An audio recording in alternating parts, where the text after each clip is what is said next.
नमस्कार मेरे सभी दर्शकों, मैं अनुप्रिया सक्सेना अपने इस एजुकेशनल चैनल टेकक्राफ्ट में आप सभी का हार्दिक स्वागत करती हूँ। हाइड्रोलिक्स एंड न्यूमेटिक्स की इस लेक्चर सीरीज़ में आज हम एक नए टॉपिक को कवर करेंगे जो कि रहेगा मेरा फ्लो ऑफ फ्लूइड्स। ये टॉपिक हमारे Uttar Pradesh board of technical education के आधारित कोर्स के अनुसार चैप्टर नंबर 3 को कवर कर रहा है। तो आज हम अपने इस लेक्चर को शुरू करते हैं बिना किसी देरी के। तो आज हम अपने इस लेक्चर में कुछ टॉपिक्स को कवर करेंगे, मैं उसको डिस्कस करना चाहूँगी। तो सबसे पहला जो मेरा टॉपिक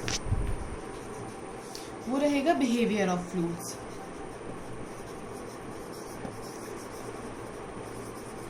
जो मेरे टॉपिक का नाम है वो है फ्लो ऑफ फ्लूइड्स, मतलब फ्लूइड के या द्रव के बहाव को हम कैसे समझेंगे और कैसे पढ़ेंगे, आज हम ये देखते हैं।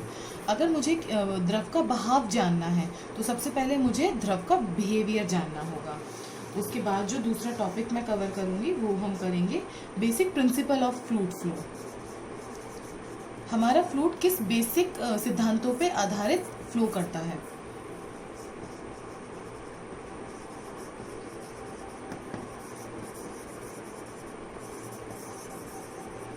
जब तक से हमें उसका बिहेवियर और उसके प्रिंसिपल्स नहीं पता चलेंगे, हम किसी भी फ्लूइड के फ्लो को नहीं पढ़ पाएंगे। उसके आगे अब हम जो पढ़ेंगे वो पढ़ेंगे हम लाइन ऑफ फ्लो, कि जब हमारा फ्लूइड फ्लो करता है तो वो किस लाइन मूवमेंट को फॉलो करता है। उसके आगे हम टाइप्स ऑफ फ्लूइड फ्लो करेंगे।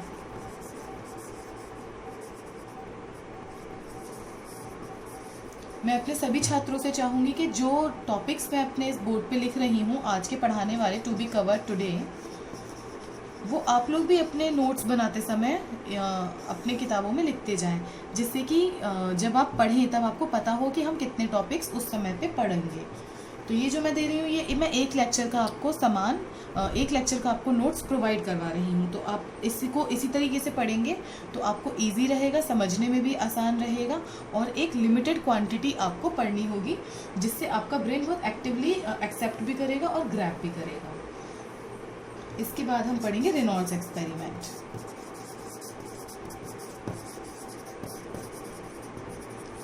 ये एक्सपेरिमेंट हाइड्रोलिक्स एंड न्यूमेटिक्स की लैब में भी आपको करना होगा। तो ये theoretical as well as laboratory का भी मैं इसमें कोर्स को कवर कर रही हूँ। फिर 6th मैं पढ़ूंगी फ्लो ऑफ डिस्चार्ज। डिस्चार्ज को हिंदी में विसर्जन कहते हैं। हम आगे इसको बहुत डीपली डिस्कस करेंगे। और फाइनली मैं आज जहाँ तक पढ़ूंगी हम उसको कहेंगे कॉन्टिन्यूटी इक्वेशन।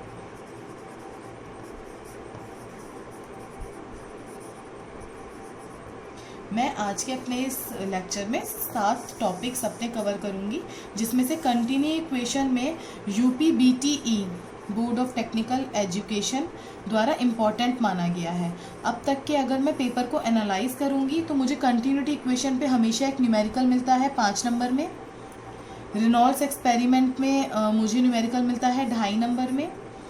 और जो कि मेरा है फ्लो ऑफ डिस्चार्ज, ये बेसिक आपको न्यूमेरिकल सॉल्व करने के लिए बहुत ज़रूरी टॉपिक है फॉर न्यूमेरिकल्स, और इसमें न्यूमेरिकल पूछा जाता है 2.5 से 5 नंबर के बीच में। तो जो आज का मेरा लेक्चर है अगर मैं उसको देखूं तो मैं UPBT के हिसाब से 5 नंबर का कोर्स डायरेक्टली कवर करने जा रही हूँ। तो अब हम सबसे पहला टॉपिक आज के इस लेक्चर में कवर करेंगे बिहेवियर ऑफ फ्लूइड्स। तो फ्लूइड का क्या बिहेवियर होता है। तो सबसे पहले मैं आपको ये बताना चाहूँगी कि प्रीवियस चैप्टर में हम ये पढ़ चुके हैं कि कोहेशन और एडहेशन क्या होता है और विस्कोसिटी क्या होती है। अगर कोई भी फ्लूइड फ्लो करेगा दैट मीन्स वो विस्कोसिटी को कंसीडर कर रहा है, उसमें एक तरह का फ्रिक्शन है जो उसको आगे बढ़ने से रोक रहा है। ठीक है, तो अब यहाँ पे बिहेवियर ऑफ फ्लूइड के 2 पार्ट्स हो सकते हैं। एक सबसे पहला कोहेशन की वजह से वो फ्लो कर रहा है। कोहेशन का मतलब है उसके अपने लेयर्स के बीच में लगने वाला फ्रिक्शन। ठीक है, तो सबसे पहले इसका बिहेवियर में A पार्ट आएगा विस्कोसिटी ड्यू टू कोहेशन, और इसका B पार्ट आएगा विस्कोसिटी ड्यू टू एडहेशन। अगर मैं किसी पाइप से, मान लीजिए ये मेरा पाइप है और इसके अंदर से मैं पानी को फ्लो कर रही हूँ, तो जिस सतह पर मेरा पानी जो है इस पाइप के कांटेक्ट में आएगा उस कांटेक्ट की जगह पे एडहेशन होगा, और हमारा एडहेशन भी एक विस्कोसिटी को जो है प्रमोट करेगा। तो मैं ये बिहेवियर ऑफ फ्लूइड में 2 चीज़ें आती हैं, विस्कोसिटी ऑफ कोहेशन उसकी अपने लेयर्स के बीच में जो फ्रिक्शन ऑफ विस्कोसिटी है, और विस्कोसिटी ड्यू टू एडहेशन, इसके सरफेस से, पाइप के सरफेस से टच होने की, फिजिकली कांटेक्ट की वजह से जो विस्कोसिटी जनरेट हो रही है। तो आप लोग अपने फर्स्ट टॉपिक में दो सब टॉपिक्स बना लीजिए। सबसे पहला विस्कोसिटी ड्यू टू एडहेशन और दूसरा विस्कोसिटी ड्यू टू कोहेशन। अब हम टॉपिक नंबर 2 को कवर करेंगे, basic principle of fluid flow. अब मेरा अगर फ्लूइड फ्लो कर रहा है तो उसका बेसिक प्रिंसिपल क्या होगा।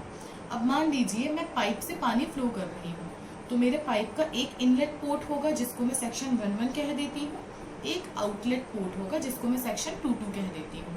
मेरा पानी अगर यहाँ से इनलेट पोर्ट से आ रहा है और मेरे इस आउटलेट पोर्ट से डिस्चार्ज हो रहा है, तो अब मैं बेसिक प्रिंसिपल्स इसको इस चित्र को आपके दिमाग में बनाकर समझाना चाहूँगी कि सबसे पहला मेरा प्रिंसिपल होता है कंजर्वेशन ऑफ मास। इसका मतलब है कि जितना मास मेरे पानी का इनलेट पोर्ट से इनलेट हो रहा है, उतना ही मास मेरा आउटलेट पोर्ट से डिस्चार्ज हो रहा होगा। मतलब सेक्शन 1 पे और सेक्शन 2 पे मेरा मास जो है वो कंजर्व रहेगा। ये प्रिंसिपल मुझे फॉलो करना होगा। दूसरा मेरा प्रिंसिपल रहेगा कंजर्वेशन ऑफ एनर्जी। सेम, जिस एनर्जी से, जिस काइनेटिक एनर्जी से मेरा पानी इनलेट पोर्ट से आ रहा होगा पाइप से, उसी काइनेटिक एनर्जी के साथ वो पोर्ट 2 से मेरे आउटलेट पोर्ट से डिस्चार्ज हो रहा होगा। और मेरा थर्ड आपका पॉइंट आएगा कंजर्वेशन ऑफ मोमेंटम, मतलब P = mv। तो जिस इनिशियल मोमेंटम से वो इनलेट 1 से एंटर हो रहा होगा, उसी सेम मोमेंटम के साथ वो आउटलेट पोर्ट से डिस्चार्ज भी हो रहा होगा। तो मेरे यहाँ पर बेसिक प्रिंसिपल में मैंने आपको 3 प्रिंसिपल समझाए। Principle of conservation of mass, सबसे पहला कंजर्वेशन ऑफ मास, दूसरा कंजर्वेशन ऑफ एनर्जी। यहाँ पर मैं काइनेटिक एनर्जी की बात करूँगी क्योंकि मेरा इस समय पे फ्लूइड मोशन में है, फ्लो में है, तो काइनेटिक एनर्जी ही होगी उसमें, जो कि होती है 12 mv²। वेलोसिटी उसमें होगी तभी वो फ्लो कर पाएगा। और थर्ड मेरा होगा कंजर्वेशन ऑफ मोमेंटम, जिसको P = mv होता है, इसमें भी वेलोसिटी की वजह से ही है। तो अब अगर मैं कहूँ कि मेरा जो पाइप है उसका ये पोर्ट है 1 और ये पोर्ट है 2। 1 मेरा इनलेट है और 2 मेरा आउटलेट है। तो यहाँ से अगर m1 क्वांटिटी का मास इनलेट में एंटर कर रहा है तो m1 ही उसमें से आउटलेट से डिस्चार्ज या एग्जिट कर रहा होगा। अब अगर 12 m1v1² काइनेटिक एनर्जी इनलेट से एंटर कर रही है तो 12 m1v1² ही आउटलेट से एग्जिट कर रही होगी। अब m1v1 अगर मोमेंटम यहाँ से एंटर कर रहा है तो m1v1 ही यहाँ से डिस्चार्ज कर रहा होगा, क्योंकि यही हमारे बेसिक प्रिंसिपल हैं फ्लूइड के फ्लो को पढ़ने के, समझने के। जब हम इन कंडीशंस को फॉलो कराएंगे तभी हम उसका नेचर और उसको जो समीकरण है वो समझ के उनको बना के सॉल्व कर सकते हैं। अब इसी टॉपिक को ख़त्म करने के साथ मैं अब आगे बढ़ूँगी अपने तीसरे टॉपिक पे, जो कि है लाइन ऑफ फ्लो। अब हम इसमें ये देखेंगे कि मेरा जो फ्लूइड पार्टिकल है वो किस लाइन को फॉलो करके आगे बहाव की तरफ बढ़ रहा है। तो लाइन ऑफ फ्लो को मैं सब डिवाइड करूँगी अपने 3 पार्ट्स में। सबसे पहला होगा पाथ लाइंस, दूसरा होगा मेरा स्ट्रीम लाइंस, और तीसरा मेरा होता है स्ट्रीक लाइंस। तो जो मेरी पाथ लाइन है उसका मतलब ये होता है कि कोई भी मेरा फ्लूइड का पार्टिकल, ध्यान दीजिएगा यहाँ पे मैं सिर्फ एक कण की बात कर रही हूँ, मेरा फ्लूइड का पार्टिकल किसी भी समय के अंतराल में जिस पाथ को फॉलो कर रहा होगा वो पाथ लाइन होंगी। ये मेरा पानी बह रहा है, तो अगर मेरा इस लेयर का ये वाला पार्टिकल, ये वाला कण इस लाइन को फॉलो कर रहा है तो ये मेरी पाथ लाइन होगी। पाथ लाइन हमेशा वास्तविक लाइन होती है, रियल लाइंस होती हैं। ठीक है, अब हम आगे बढ़ते हैं, जिसको मैं कहूँगी स्ट्रीम लाइन। ये जो धाराएं होती हैं, सबसे पहली चीज़ है ये इमेजिनरी लाइंस होती हैं, ये वास्तविक लाइंस नहीं होती। इनका मतलब होता है कि किसी क्षण, किसी भी टाइम के अंतराल में कई कणों की औसत गति को कैसे प्रदर्शित करेंगे, कई कणों की औसत गति को। अब आप जानते हैं कि मेरा कोई पानी इस तरह से फ्लो करेगा, मैं आपको उसमें सिर्फ एक लेयर बना के दिखाऊंगी, क्योंकि मैं उस एक ही लेयर में काफ़ी सारे आपके पार्टिकल्स शो करूँगी। मेरी ये पानी बह रहा है, अब इसके काफ़ी सारे पार्टिकल्स होंगे, ठीक है। ये V1 हो गया, ये पार्टिकल का नाम 1, ये 2, पार्टिकल 3, पार्टिकल 4, पार्टिकल 5, V गलत दे दिया मैंने, सिर्फ 1। अब मुझे अगर देखना है कि मेरी इस पार्टिकल 1 पे कितनी वेलोसिटी होगी, मतलब टेंजेंट पे मैं उसकी वेलोसिटी बनाऊंगी। मेरी 1 पॉइंट पे V1 वेलोसिटी उसके टेंजेंट पे, 2 पॉइंट पे V2, 3 पे V3, 4 पे V4 और इसी तरह से 5 के टेंजेंट पे V5 वेलोसिटी एक्ट कर रही होगी।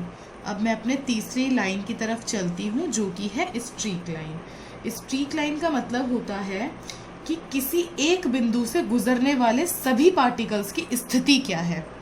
अगर जैसे मेरा ये पानी का फ्लो हो रहा है, हमेशा पानी आप इस लेयर्स में बनाते हैं, मैंने यहाँ पर कोई भी अपना एक पॉइंट मार्क कर दिया A। अब इस पॉइंट से एक टाइम बीइंग के, मतलब एक टाइम के इंटरवल के बीच में कितने पार्टिकल्स फ्लो करे हैं, उनकी स्थिति को प्रदर्शित करने के लिए मैं स्ट्रीक लाइन का उपयोग करूँगी। तो बेसिकली हम लोग जो पढ़ते हैं वो सिर्फ अपने न्यूमेरिकल्स को सॉल्व करने के लिए मानते हैं हर लाइन स्ट्रीम लाइन है, इमेजिनरी लाइंस हैं, जिससे कि हम अपने न्यूमेरिकल्स को सॉल्व कर पाए एक समीकरण बना के, ठीक है। वो समीकरण हम बनाएंगे कंजर्वेशन और अपने प्रिंसिपल्स के अनुसार, conservation of mass, conservation of kinetic energy या एनर्जी, और कंजर्वेशन ऑफ मोमेंटम के आधार पे जो हमने समीकरण बनाए होंगे। और कंडीशन हमारी क्या होगी कि हमारी वो जो फ्लो है वो स्ट्रीमलाइन फ्लो होना चाहिए। अब मैं यहाँ पर अपना आज के लेक्चर का टॉपिक नंबर 4 कवर करूँगी, जो कि है टाइप ऑफ फ्लो। ये बहुत इंपॉर्टेंट टॉपिक है, थोड़ा ध्यान दीजिएगा कि मेरे कितने तरह के फ़्लो होते हैं। अब आप लोगों ने सबसे पहले देख रखा होगा, मैं आपको सिर्फ एक एग्जाम्पल के तौर पे बताना चाहूँगी कि जब आप बहुत स्लो, बहुत कम स्पीड से पानी को छोड़ते हैं पाइप द्वारा, अगर तो आपने देखा होगा कि पानी एकदम शांत, लेयर बाय लेयर बिल्कुल सीधा सीधा बहता चला जाता है। और यहीं पे अगर मैं उसकी वेलोसिटी को बढ़ा दूँ, या तो मैं नल खोल दूँ बहुत तेज़, तो पानी एकदम से ट्रांजिशन फ्लो करता है। कभी कोई धारा उसकी इधर जा रही होगी, कोई धारा उधर, कोई कण किसी दिशा में, कोई कण दूसरी दिशा में। तो हमें ये जानना बहुत ज़रूरी है कि किस तरह का फ्लूइड फ्लो कर रहा है। तो इस उसमें टॉपिक में मैं सबसे पहला सब डिवीजन करूँगी स्टीडी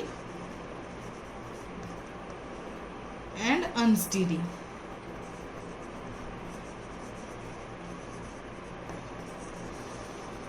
फ्लो।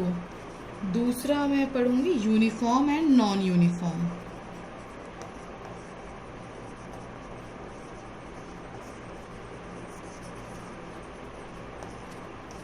तीसरा मैं करूंगी लैमिनार एंड टर्बुलेंट फ्लो।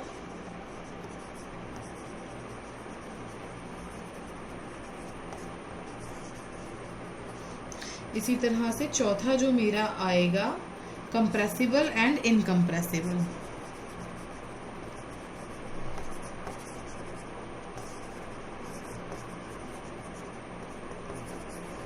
अब सबसे पहले जैसा इसका नाम होता है स्टीडी और अनस्टीडी, वैसे ही इनकी फ्लो की कंडीशन होती है। स्टीडी का मतलब होता है किसी एक बिंदु से गुजरने वाले सभी पार्टिकल एक ही गति से फ्लो करेंगे। अगर मेरे सभी पार्टिकल एक ही गति से, उस पार्टिकल की यहाँ पे V1 है तो यहाँ पे भी V1 होनी चाहिए, यहाँ पे भी V1 होनी चाहिए, यहाँ पे भी V1 होनी चाहिए। कितने भी टाइम के बाद मैं उसका जो है स्पीड देखूँ वो हमेशा कांस्टेंट होनी चाहिए, वो स्टेडी फ्लो कहलाएगा। यदि ऐसा नहीं है तो वो अनस्टेडी फ्लो कहलाएगा। समझ आ रहा है आप सबको? अब मैं आगे बढ़ती हूँ यूनिफॉर्म और नॉन यूनिफॉर्म की तरफ। अब दूसरा हम पढ़ेंगे यूनिफॉर्म। अब यूनिफॉर्म का मतलब क्या है कि एक पर्टिकुलर लंबाई का मेरा कोई भी पाइप है, अब इसके अंदर जो मेरा फ्लूइड फ्लो कर रहा है वो एक एवरेज वेलोसिटी के साथ कर रहा है। उसकी वेलोसिटी कांस्टेंट रहेगी, एवरेज रहेगी पूरे के पूरे इस लंबाई के और टाइम के अकॉर्डिंग। अगर ऐसा नहीं होता है, यहाँ पे वेलोसिटी v है, यहाँ पे v2 है, यहाँ पे v3 है, तो इस तरह के फ्लूइड को हम कहेंगे नॉन यूनिफॉर्म फ्लूइड्स। ठीक है, अब हम आगे बढ़ते हैं अपने लैमिनार और टर्बुलेंट फ्लो की तरफ। जो मैंने अभी आपको पाइप द्वारा दिया हुआ एक एग्जाम्पल से समझाया था, वो मेरा लैमिनार और टर्बुलेंट का बहुत अच्छा सा एक एग्जाम्पल है।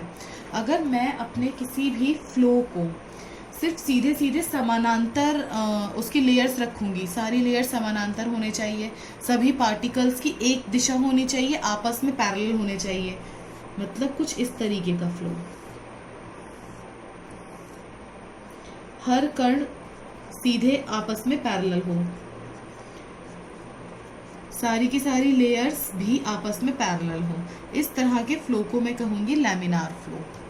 और अगर ऐसा नहीं है, कोई इधर जा रही है, कोई इधर जा रही है, मतलब बहुत तेज़ी से जा रही है, तो उस तरह की मैं फ्लो को कहूँगी टर्बुलेंट फ्लो। मतलब इसमें जिगजैग मोशन है, मैं कह सकती हूँ। अगर मेरा जो फ्लूइड है वो जिगजैग मोशन को फॉलो कर रहा है तो वो टर्बुलेंट फ्लूइड है। अब मैं कैसे अनुमान लगाऊंगी कि मेरा फ्लूइड कब लैमिनार है और कब टर्बुलेंट है?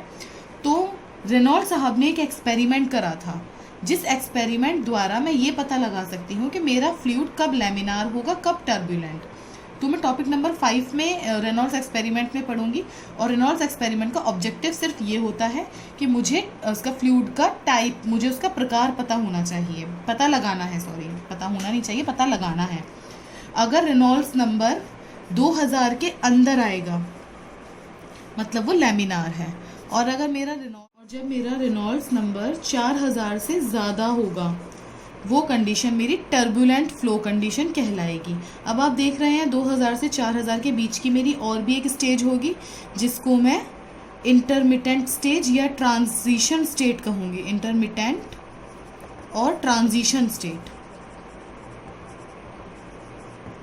ठीक है। तो जब भी रेनॉल्ड्स एक्सपेरिमेंट के द्वारा मैं पता लगा पाऊंगी अगर वो नंबर 2000 से कम होगा तो मेरा फ्लो लैमिनार है, वो एकदम से हर लेयर आपस में पैरेलल है, हर कण आपस में पैरेलली फ्लो कर रहा है। और अगर वो 4000 से ज़्यादा है मतलब जिगजैग है, और वो कंडीशन मेरी टर्बुलेंट कंडीशन कहलाएगी। अब मैं इस टॉपिक के चौथे और आखिरी पॉइंट को कंसीडर करना चाहूँगी, कंप्रेसिबल और नॉन कंप्रेसिबल या इनकम्प्रेसिबल फ्लूइड्स। अब जैसा इनका नाम है बिल्कुल सेम इनका काम है। कंप्रेसिबल का मतलब जो आसानी से दब जाए, जो संपीड़न को सह ले आसानी से। इनकम्प्रेसिबल जो ना दबे। अब कंप्रेसिबल का मतलब है जो दब जाए, मतलब जिनका आयतन, वॉल्यूम और डेंसिटी चेंज हो जाए टाइम के हिसाब से, फ्लो के हिसाब से, according to time and flow. वो मेरे जो फ्लूइड्स होंगे वो कंप्रेसिबल फ्लूइड्स कहलाएंगे। अब ये सब चीज़ें चेंज ना हो टाइम और फ्लो के हिसाब से, तो वो मेरे जो फ्लो होंगे वो इनकम्प्रेसिबल फ्लो कहलाएंगे। ठीक है, तो हम यहाँ पर अपने आज के टॉपिक के शुरू के 4 टॉपिक्स कवर कर चुके हैं। अब हम अपने रेनॉल्ड्स एक्सपेरिमेंट के अंदर चलेंगे, जो मैं आपको थोड़ा थोड़ा बाहर से बता चुकी हूँ। अब हम उसको थोड़ा सा डीप से स्टडी करेंगे कि मेरे रेनॉल्ड्स नंबर का ऑब्जेक्टिव क्या होता है। तो बेसिकली रेनॉल्ड्स नंबर का ऑब्जेक्टिव सिर्फ इतना होता है, टू आइडेंटिफाई, मुझे पता लगाना है। आइडेंटिफाई का मतलब पता लगाना। To identify type of flow, whether it is laminar और turbulent। और मैंने आपको बताया है कि अगर बिल्कुल एग्जैक्ट कंडीशन नहीं आती है, अगर कोई बीच की मिड कंडीशन आती है तो हम उसको कहेंगे ट्रांजिशन। मैं कैसे पता लगाऊंगी? जब रेनॉल्ड्स नंबर 2000 के अंदर होगा तब laminar, Reynolds number is greater than 4000, that is turbulent flow, and Reynolds number is in between 4000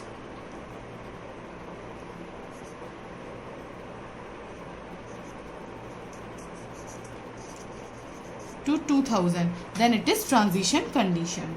तो अब मेरा जो फॉर्मूला होता है, जो मेरे रेनॉल्ड्स साहब ने दिया था, वो था RE। रेनॉल्ड्स नंबर को मैं हमेशा RE से रिप्रेजेंट करूंगी। RE is equal to rho V into D upon mu. अब यहाँ पे रो आपकी डेंसिटी है, V आपकी वेलोसिटी है, रो मेरा डेंसिटी, V मेरा वेलोसिटी, D जो है ये है डायमीटर ऑफ पाइप जिसके अंदर वो फ्लो कर रहा है, और म्यू मेरी विस्कोसिटी है, आप सभी लोग जानते हैं। तो इसका फॉर्मूला होता है RE is equal to rho VD upon mu. अब मैं अगर इसको और रिजॉल्व करूं तो मैं कह सकती हूँ इसका फॉर्मूला होता है VD अपॉन न्यू, क्योंकि रो मैं इसके रेसिप्रोकल में ले आई हूँ, तो म्यू जो होता है मेरा kinematic viscosity is equal to viscosity upon density, ये होता है। इससे मैं ये सॉल्व कर सकती हूँ। तो मेरे इसके दो फॉर्मूले आ गए, रो VD अपॉन म्यू और RE is equal to VD upon nu, जिसकी सहायता से मैं निकाल सकती हूँ कि मेरा टाइप ऑफ फ्लूइड क्या होगा। और यही आपको एक्सपेरिमेंट भी करना है आपके लैबोरेटरी में। अब हम आगे बढ़ते हैं, फ्लो ऑफ डिस्चार्ज।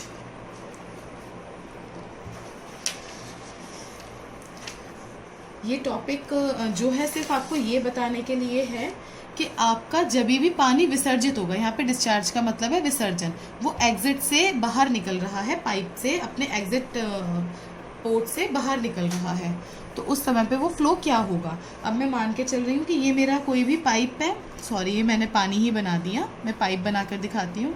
ये मेरा पाइप है, इसके अंदर मेरा पानी फ्लो कर रहा है। ये इनलेट सेक्शन हो गया 1-1, ये आउटलेट सेक्शन हो गया 2-2। अब इसमें जो पानी जा रहा होगा वो इस दिशा में जा रहा है, मतलब इस वेलोसिटी से बह रहा है।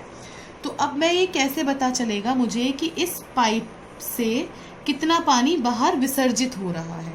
तो विसर्जन मैं निकालूंगी, यही जो होगा वो मेरा कहलाएगा rate of flow of discharge, किस रेट से मेरा विसर्जन हो रहा है। मैं डिस्चार्ज को Q के द्वारा दिखाऊंगी,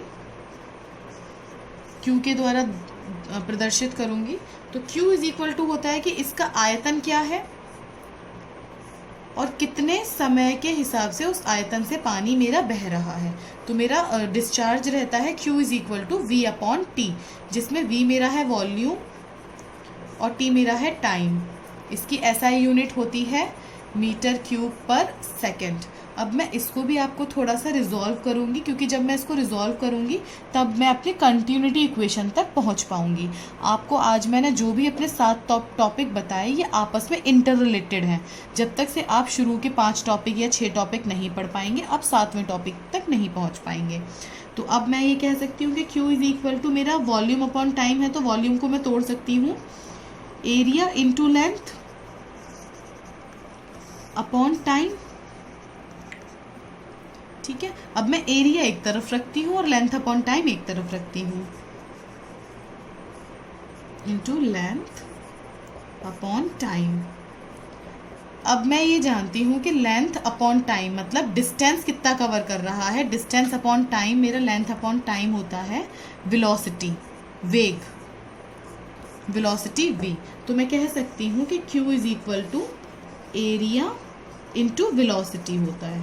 तो अब मैंने यहाँ पर देखा कि मेरे डिस्चार्ज के विसर्जन के 2 फॉर्मूले हैं, आयतन अपॉन टाइम और एरिया इंटू वेलोसिटी, कि उस एरिया से कितनी वेलोसिटी से पानी बाहर फ्लो कर रहा है। इसकी जो SI यूनिट है वो भी रहेगी मीटर क्यूब पर सेकेंड।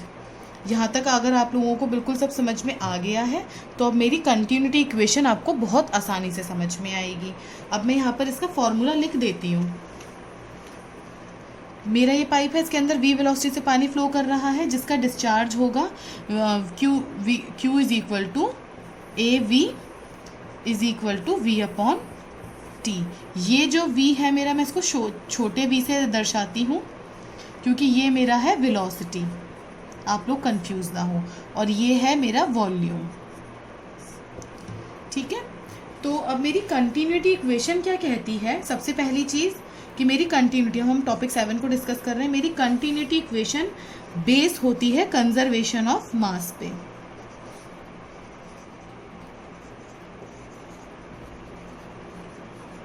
अब जैसे कंजर्वेशन ऑफ मास आपने पढ़ लिया, इसका मतलब जितना पानी यहाँ से इस इनलेट पॉइंट से अंदर आ रहा होगा उतना ही पानी विसर्जित हो रहा होगा।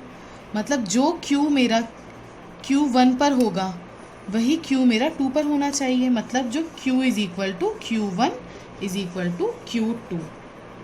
ठीक है, इसका मतलब मैं ये कह सकती हूँ कि A1 V1 is equal to A2 V2। ये मैं इस इक्वेशन से कह सकती हूँ। V मैं छोटा बना रही हूँ, वेलोसिटी वाला है ये। तो मेरी कंटिन्यूटी इक्वेशन सिर्फ यही है कि अगर मैं इसके कितने भी सेक्शन कर लूँ हर सेक्शन से मेरा Q समान रहना चाहिए। क्यों? क्योंकि continuity equation is based on conservation of mass.